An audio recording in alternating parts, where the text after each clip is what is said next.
Men of the Nigeria police force in Anambra State have arrested a soldier with the Nigerian Army, Dominic Oraz, for alleged kidnapping in the state.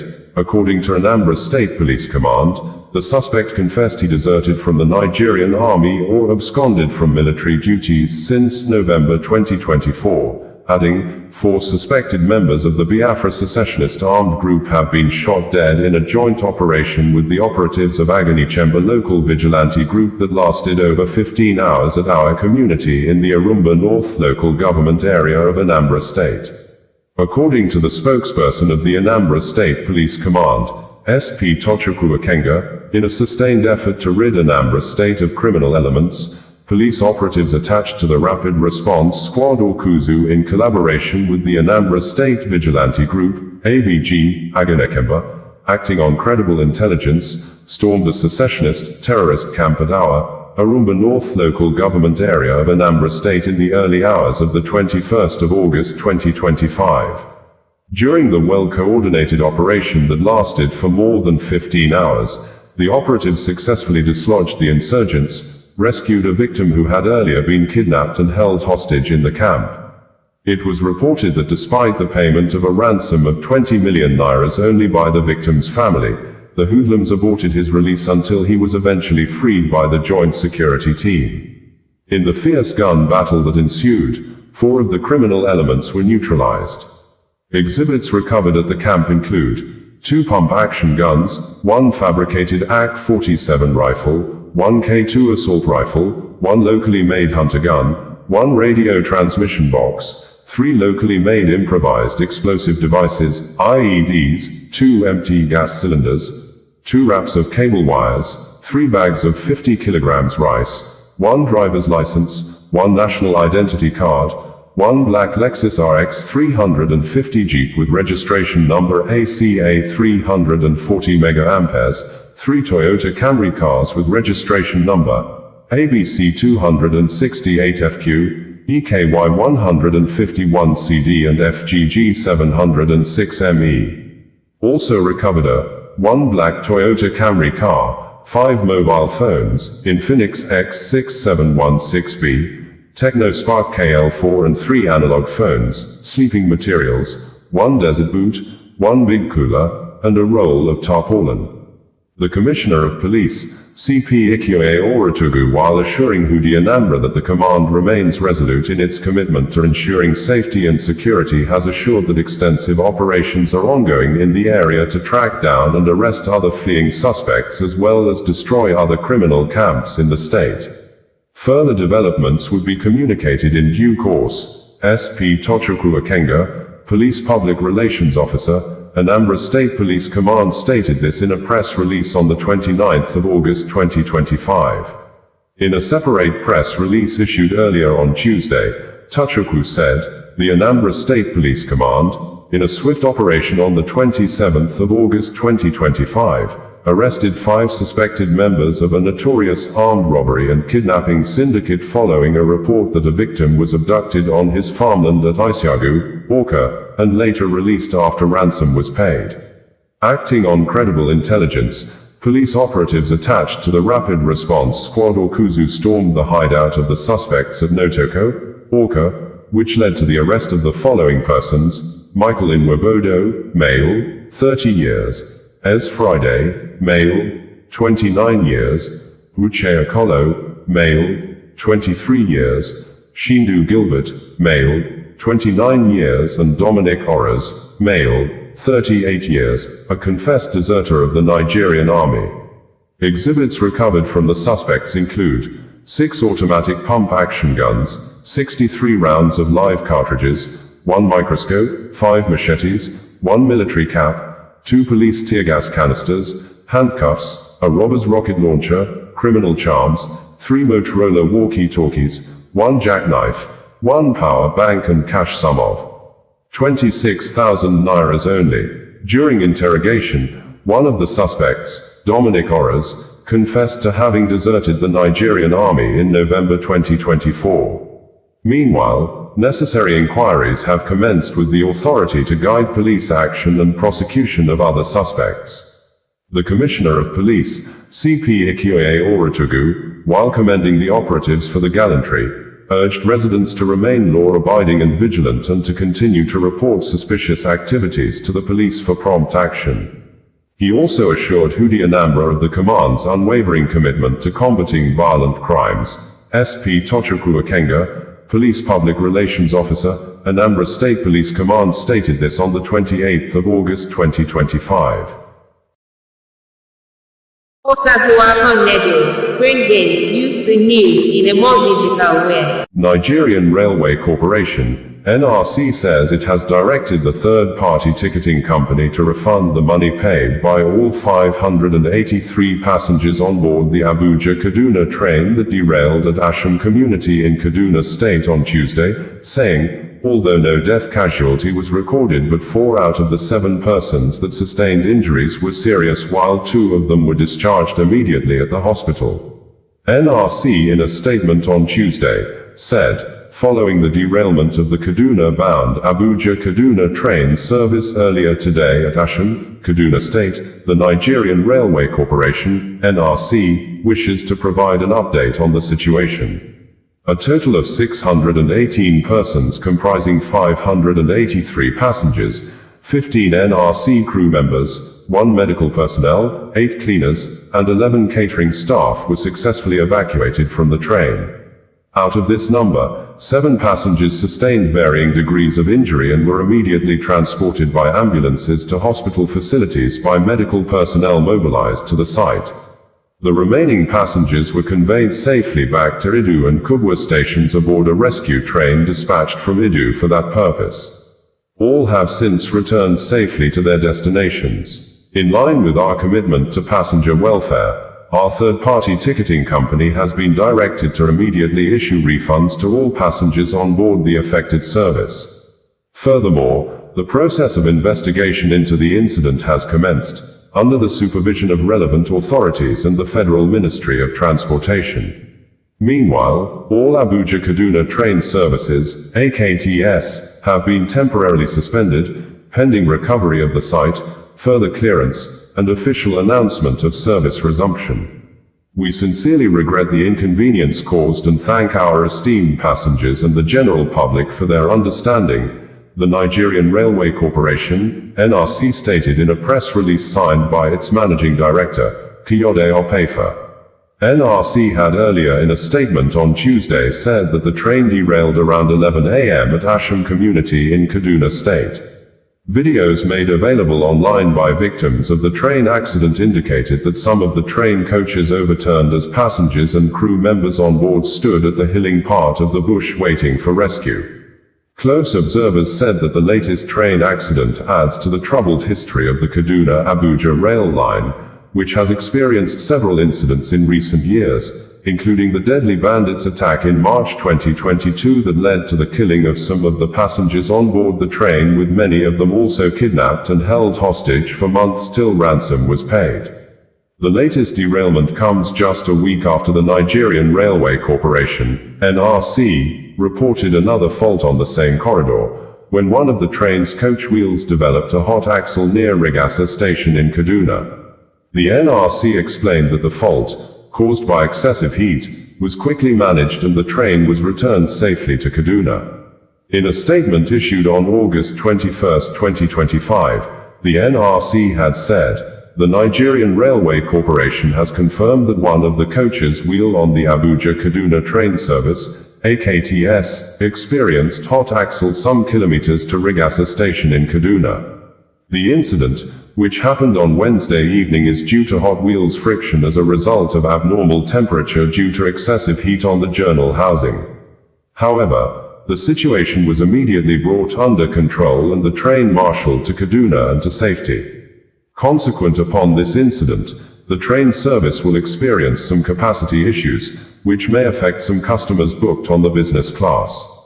Passengers who were booked on the affected coach for Thursday have all been contacted through the details they provided online. We have also made alternative arrangements to accommodate them. The management is working to ensure the disruption is minimal and that normal service would resume before the afternoon services. We assure all our customers and passengers of their safety on our train services, as we are determined to continue to provide the best travel experience on all our train networks. We apologize and regret all the inconvenience, NRC stated in a statement signed and made available by Chief Public Relations Officer of the Railway Corporation, Callistus Onyemadu. Punch newspaper reported on Wednesday that while the managing director of the Nigerian Railway Corporation, Kayode Opefa, was speaking during an appearance on Channels Television's The Morning Brief, Opefa assured Nigerians that the ongoing investigation into the incident would be thorough and transparent. Beyond apologizing to Nigerians, I want to state clearly, as the managing director and chief executive, I take full responsibility. When it comes to safety, there is no room for indifference. Once something like this happens, the chief executive must own it, and I do, he said. The MD said the injuries of 4 of the Abuja-Kaduna train passengers were serious. Opefa stated, coming to the fatality and the casualties, there was no fatality. We thank God. That was a near miss, because for this kind of accident or incident, you see some level of fatality, but we thank God for this. And for those who were injured, 4 are serious, and another 2 or so were discharged immediately, and we will follow up on those that might still be in the hospital. I don't know as of this moment, we'll follow up. So we'll also follow up with the remaining 618 people on the train because of the post-traumatic experience. We have the full contacts and we'll do that. He, however, said that though the incident should not have happened, the NRC would ensure that there was no recurrence. I want to assure Nigerians that an incident like this is not expected, is not prayed for, should not be happening, but where it does, it is to bring out the best in us. And I assure Nigerians that just as we are doing currently on the Warrior Takpe, which he, the analyst, also mentioned, we shut down the Warrior Takpe route 3 weeks ago.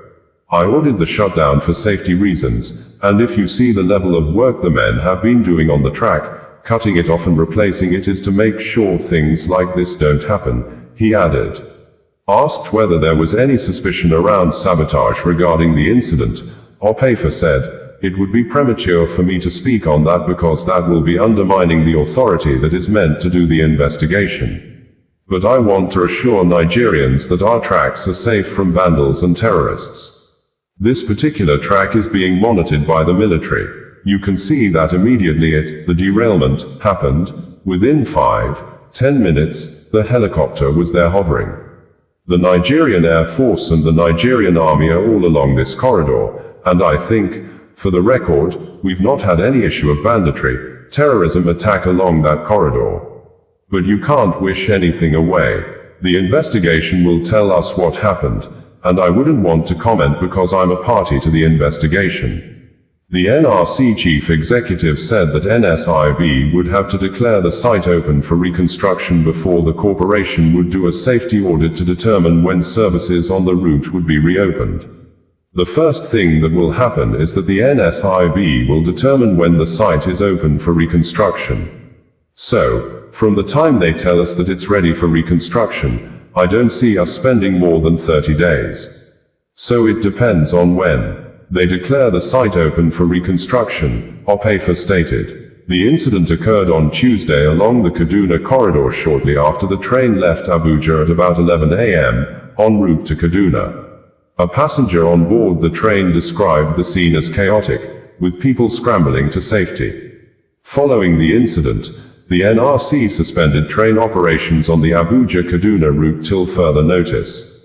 Opefa had, while briefing journalists in Abuja on Tuesday, hours after the incident, said that some technical staff of the corporation, alongside the Nigeria Safety Investigation Bureau, NSIB, and other relevant agencies, were on the ground at the train derailment site carrying out an investigation. He also dismissed claims that the trains were not in good condition and said the refund of the ticket fees had been initiated for all passengers on board. In January 2023, an Abuja-Kaduna train derailed in the Kubwa area of the Federal Capital Territory, FCT, a few minutes from its destination, Kubwa.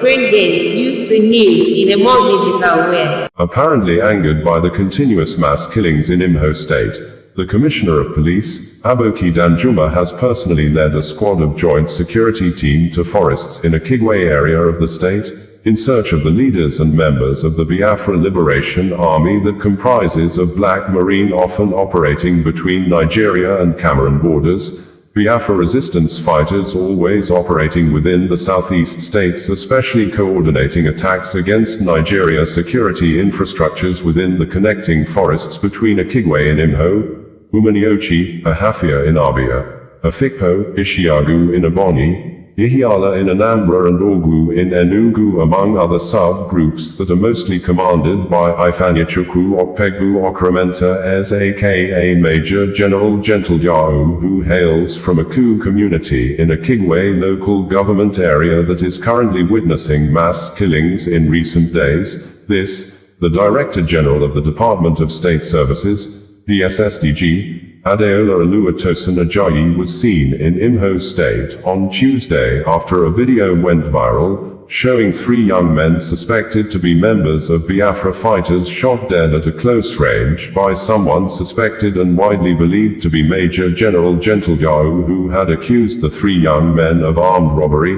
Thus, he said the 3 young men, who may be in their 20s, abandoned the duty posts and used their Biafra service guns to rob passengers by collecting their phones after the passenger's vehicle broke down on the road. The video elicited widespread condemnations against the Biafra commander, Major General Gentleyao, who had vowed in some video press releases that he would always take action against any member of the Biafra fighters that involved himself in the act of robbery against certain members of the public like innocent civilians. According to the Imo State Command of the Nigeria Police Force, the Commissioner of Police, Imo State Command, CP Agunaechemba, has deployed the command's tactical teams in synergy with other sister security agencies and local vigilantes, to hunt down the suspected IPOB-ESN miscreants responsible for the senseless attack that claimed the lives of 5 residents in Ajunamuno, Ezinaki, a Kigwe local government area, on the 22nd of August 2025, at about 22:30 hours. During the attack, Ede George, male, a member of the local youth security team, together with 4 villagers identified as Emeka Ezeagula, male, Chikodi Ezeagula, female, Chidi Chileke, male, and Ajike Nwankwo, male, were fatally shot. The assailants further set ablaze the residence of the youth security leader and destroyed 5 motorcycles. Upon receipt of the distress report, police operatives swiftly mobilized to the scene and evacuated the victims to General Hospital, Akigwe, where doctors confirmed them dead on arrival. Their remains have been deposited at the hospital mortuary, while 1 survivor is currently receiving medical treatment. The Commissioner of Police, CP Agunaechemba, who is personally leading an intense operation in Akigwe alongside other security agencies, condemned the heinous act and assured that no stone will be left unturned in bringing the perpetrators to justice. He stressed that those behind the attack will be made to face the full weight of the law. The CP also prayed for the repose of the souls of the deceased victims, wished the injured survivor a speedy recovery, and prayed that God grants the affected families the fortitude to bear the irreparable loss. The Imo State Police Command urges residents to remain calm as security has been reinforced in Akigwe and its environs. Members of the public are further encouraged to support the police with credible and timely information that can aid ongoing investigations by reporting to the nearest police station or via 0803477360. DSP Okoye Henry, the police command spokesperson, stated in a statement issued on Monday. Governor Hope Uzodimma of Imo State said the DSSDG was in the state to deepen the cooperation among security agencies in the state. In his words, Governor Hope Uzodimma said, "I received the Director General of the Department of State Services, DSS, Mr. Adeola Oluwatosin Ajayi, who paid a courtesy visit. His visit reflects the strong and long-standing collaboration between our administration and the nation's security institutions. Our dear state has continued to enjoy a cordial relationship with the DSS and other security agencies, a partnership that has significantly contributed to peace and stability within our communities. I assured Mr. Ajayi of our commitment to deepening this cooperation. As we work towards building a robust, inclusive security architecture, engagements like this remain crucial. We are determined to strengthen our synergy with all stakeholders to ensure the safety of our citizens and the continued progress of our state. Meanwhile, reports indicated that Major General Gentlejahu kinsmen from Aku community have distanced themselves from the activities of the Biafra fighter. The report circulated on social media a few days ago indicated that the people of Aku Autonomous Community in Akigwe local government area of Imo State have publicly dissociated themselves from the criminal activities linked to Afeni Okpegbu Okrementa, popularly known as Gentle Devil Yahoo. In a statement issued under the banner of the Aku Akigwe Restoration Movement, the community condemned what they described as years of terrorism, kidnapping, organ harvesting, arson, and other heinous crimes that have plagued the region for over 4 years. The group stressed that Gentle Devil Yahoo's actions do not represent the people of Aku or the wider southeast, dismissing claims that he is fighting for the actualization of Biafra. Instead, they described him as a devil in human form, feeding on human flesh and bringing untold pain and suffering. Residents noted that many families have fled their homes since 2021, living in helplessness as a result of repeated attacks. They insisted that the time has come for urgent intervention from the federal, state, and local governments, as well as non-governmental organizations and philanthropists. Among the pressing needs identified by the community are road construction. They appealed for the opening of access roads, noting that the absence of motorable routes has made it nearly impossible for security agencies to respond to crises. They listed key road networks requiring construction, including Ahube Aku Umowaibu Road, Aku Amosu Ahube Road, and Aku Lomara Road. Rehabilitation of public infrastructure, the rebuilding of local markets such as Nkwo, Orie, and Ulo Nkwu Aku markets. Education and health, the reconstruction of Aku Secondary School, Community School, Central Primary School, and the restoration of Aku Health Center. Provision of essential utilities, the installation of electricity, which they said the community has never enjoyed, as well as access to clean water. The convener of the Aku Restoration Movement, Mr. Ugochukwu Godwin Ike, who signed the statement on behalf of the people, emphasized that addressing these long-neglected infrastructure projects would not only improve the quality of life but also help restore peace and security in the troubled area. We urge all stakeholders to support us in this critical effort to end insecurity and bring lasting peace to our land, the statement read.